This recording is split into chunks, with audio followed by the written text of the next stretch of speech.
ओम नमः शिवाय। हर हर महादेव। अगर आप 16 सोमवार के व्रत करना चाहते हैं तो आप माघ के महीने से, सावन के महीने से या कार्तिक के महीने से यह व्रत शुरू कर सकते हैं, जिससे आपकी मनोकामना अति शीघ्र पूरी हो सके।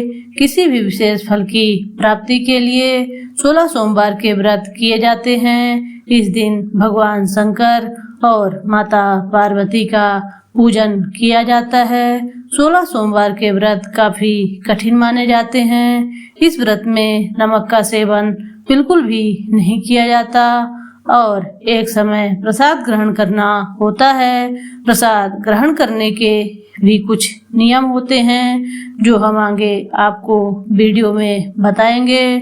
सोमवार के दिन सुबह जल्दी उठकर स्नान आदि करके पूजन किया जाता है। 16 सोमवार में पूजन कैसे की जाती है इसकी विधि जानेंगे।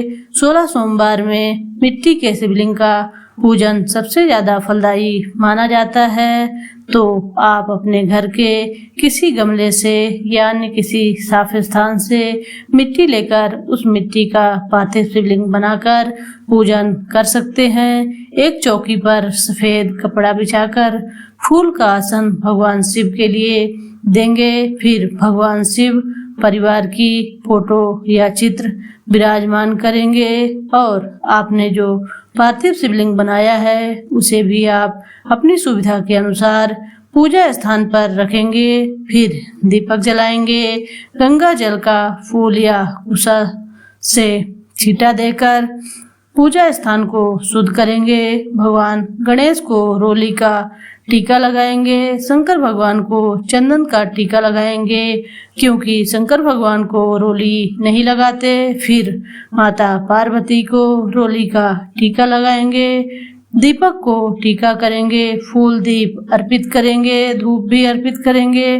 फिर पार्थिव शिवलिंग पर जलाभिषेक के लिए जल में गंगा जल मिलाकर जलाभिषेक करेंगे। फिर गुड़, शहद, शक्कर, दूध, दही, घी से भगवान शिव का अभिषेक करेंगे। फिर शुद्ध जल से अभिषेक करेंगे। फिर चंदन, पुष्प, माला, बेलपत्र, धतूरा, जनेऊ, फल भगवान शिव का स्मरण करते हुए पार्थिव शिवलिंग पर अर्पित करेंगे। कलावा के धागे को वस्त्र के रूप में अर्पित करेंगे। जल और अक्षत चावल जो साबुत हों उन्हें अर्पित करें। फल और दक्षिणा भगवान को जरूर अर्पित करें। सावन सोमवार के व्रत में भोग में चूरमे के 3 लड्डू बनाए जाते हैं। एक लड्डू गाय को देते हैं, 1 लड्डू प्रसाद के रूप में बांट देते हैं और तीसरा लड्डू जिसने व्रत रखा है उसे खाना होता है। इससे ज्यादा नहीं लेना होता है और ना इस लड्डू को छोड़ना होता है।